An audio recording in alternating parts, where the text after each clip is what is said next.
What's up, Taiwan? I'm Jaime Ocon with news from here in Taiwan and around the world. China has threatened countermeasures in response to the U.S. approving a $2 billion arms sale to Taiwan. The latest package is the largest under the Biden administration and includes the NASAMS anti-air defense system. China's foreign ministry issued a statement urging the U.S. to stop arming Taiwan, saying the sale undermines peace and stability in the Taiwan Strait. China claims Taiwan as its territory and is threatened to use force to bring it under its control. It's less than 10 days until the U.S. presidential election, and the result could have a huge impact on relations between the U.S. and Taiwan. But why does the U.S. care about Taiwan? To answer this, I spoke to Mike Sudman, National Security Fellow at MITRE, a U.S.-based think tank that focuses on security. Mike, I want to first start off with the significance of Taiwan in general. What's the importance of Taiwan to the United States? I think that, first of all, we should care about 23 million people on Taiwan who are thriving in their own democracy. They're a Chinese-speaking democracy, and the world should take note. There is a counter narrative from the Chinese that suggests that the Chinese could never adopt democracy. And Taiwan's democracy sort of belies all of that rhetoric. A lot of people, when they think about Taiwan, they may know that they produce semiconductors, and that's why it's important, but it's just more than semiconductors.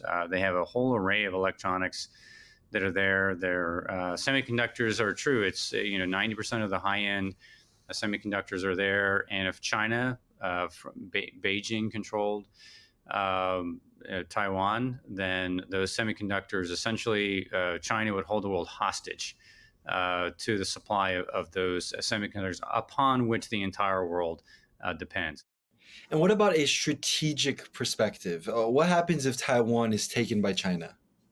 If we let Taiwan go with or without a fight, it would certainly be a knock on U.S. credibility, its ability to defend friends and partners there. Looking at the hard power accumulation in China, their ability to sort of take Taiwan, all of that has meaning when you're talking about strategic choices that countries make.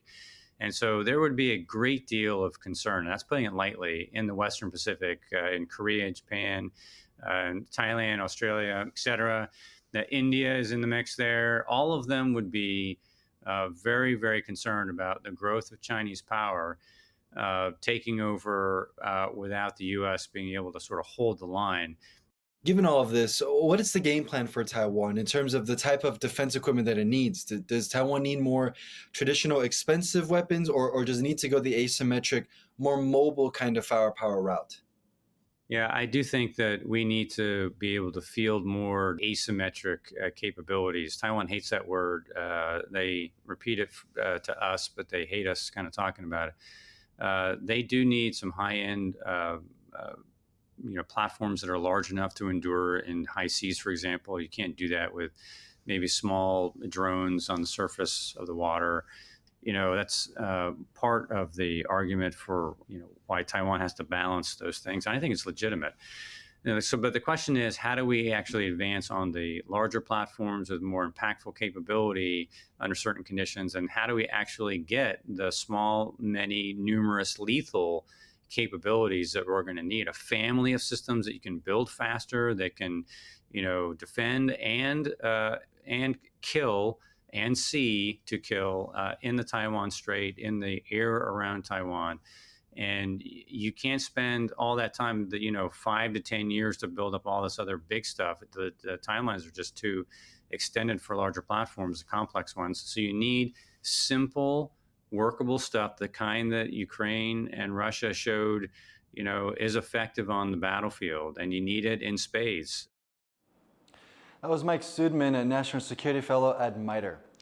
The Taiwanese chip maker TSMC stopped shipments to a Chinese company amid concerns it violated U.S. export controls. That's according to a report by Reuters. TSMC stopped supplying Chinese chip designer Sophgo after a chip it made was found on a Huawei AI processor. This is a possible breach of U.S. export restrictions that limit the Chinese company's access to advanced tech. Huawei says it has not sourced chips from TSMC since the U.S. sanctions began in 2020.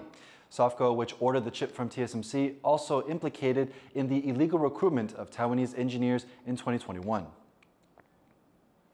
At least 85 people have died in the Philippines as a result of Tropical Storm Trami. The death toll is expected to rise further, with at least 41 more people still missing. Trami brought massive flooding and landslides, with some areas seeing 1 to 2 months of rainfall in 24 hours, overwhelming flood control measures. More than 500,000 people left their homes for emergency shelters in several provinces. Japan is voting in an election that could deal Prime Minister Ishiba Shigeru's Liberal Democratic Party, or LDP, its worst outcome in 15 years. Voting is scheduled to end on Sunday evening, with election results expected early Monday morning. Exit polls suggest this election will be the tightest for the conservative LDP since 2009, and the party is expected to lose its majority in the lower house. Voters have expressed concerns about recent party scandals and the growing cost of living crisis. この特に直近ではやっぱり物価高とかこの経済的なものが大きいと思うので、まずはそこと。Policy analysts say an unfavorable outcome could lead to Ishiba's resignation as prime minister after just a month in office. Taipei hosts the largest Pride celebration in the Asia-Pacific region, and this year, some of the biggest names in the art form of drag have come to give show-stopping performances on the night of the city's Pride festivities. Wesley Lewis reports.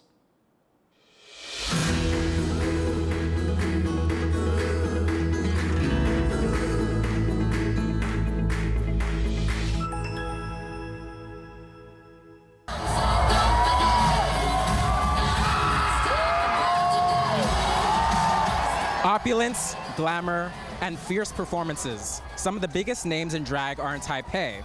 Every October, the Taiwanese capital hosts what's been called East Asia's largest pride, and the city buzzes with events and shows like this one.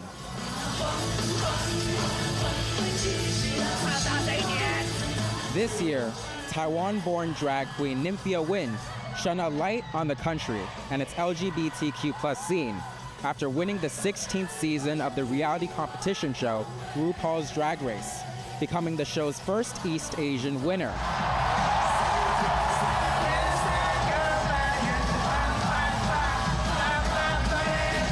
And prominent drag queens say her win has made waves. Thanks to Nymphia winning, now more than ever, people are finally noticing the Asian excellence, that we have going on in the media. The theme of the drag show is Asian drag excellence and is being headlined by Nymphia and a star-studded group of prominent drag queens of East and Southeast Asian descent, all of whom have starred in the Drag Race franchise. Asian excellence means being a representation of your culture, being completely who you are and being proud and saying it loud everywhere that I am Asian, I am here, and I am freaking excellent at it. Pose, passion, pose, pose, pose. Here, the performers say the way they approach drag allows them to explore and express their cultural heritage. My name is Manila Luzon, and I named myself Manila because it's the home place of my mother from Manila in the Philippines. And it was a very important thing for me because I grew up in a predominantly white area in the United States, and I thought that was something that set me apart. And I chose to really lean into my Filipino culture with my drag, and yeah, it's been fantastic. Before the show, the drag queens took part in a meet and greet, which drew crowds of adoring fans. Taiwan is seen as a leader of LGBTQ+ rights in the region, with the country being the first in Asia to legalize same-sex marriage in 2019. And Taipei Pride continues to shine a light on the local thriving queer community. And with events like this, Taiwan's drag scene seems to be making a place for itself on the global stage. Hank Shu, Brian Cragen, and Wesley Lewis in Taipei for TaiwanPlus. HIV was once one of the most feared diseases in the world, and while advances in prevention and treatment techniques are slowly bringing it under control in Taiwan, a heavy stigma still surrounds the disease. Reese Ayers reports. From his home in New Taipei, Chen Wei-Chi reviews promotional materials for HIV Story, a non-profit he helps run, with the aim of destigmatizing the disease by telling personal stories from the HIV-positive community. And Chen has his own story to tell. Now 32, he's been living with HIV since 18. 去确诊完，哭着走回家之后，我的室友们是在，我们就有住在某一个人的房间，某个室友的房间里，然后大家那天是一起睡觉，然后我们也没有多谈这件事情，但是就是所有人会陪着你一起去走过这件事情。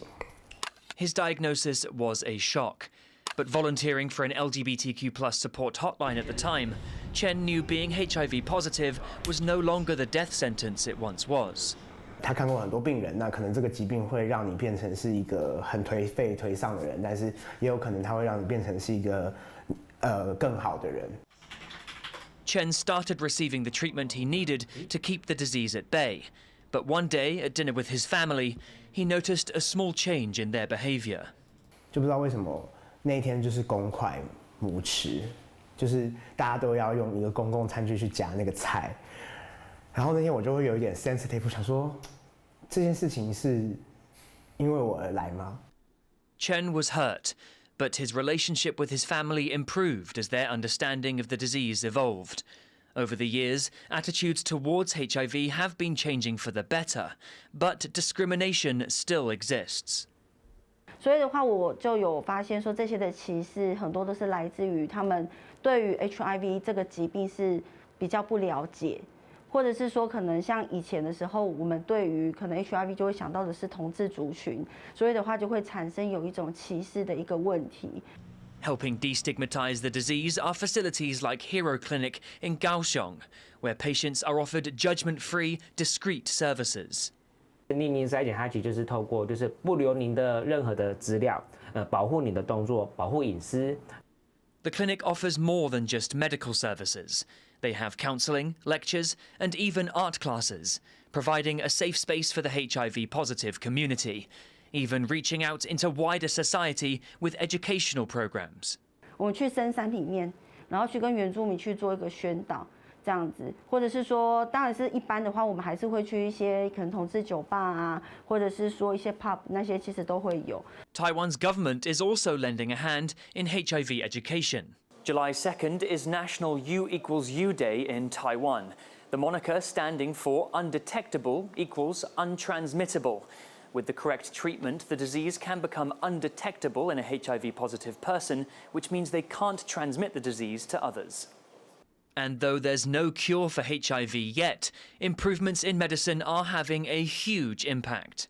要说成功可能没有到那么好啊，不过我想其实这几年下来 ，HIV 就是在治疗或预防上面，其实进展是一直有在进步的。那有很多的介入方案，不管是新的药物提早治疗，或者是有些预防性药物。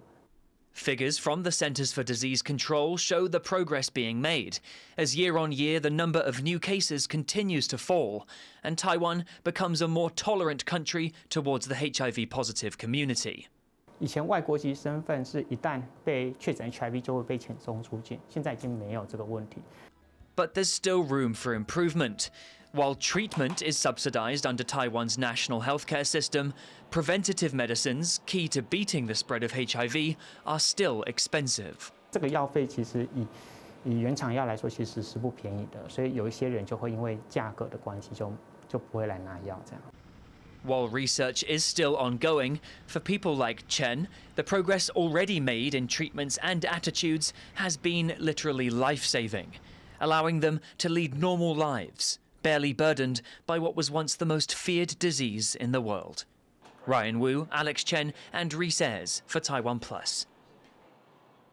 Thank you for watching What's Up Taiwan. Finally, we've got more shots for you from a Taiwan Pride March in Taipei. I'm Jaime Ocon. Take care, and we'll see you next time.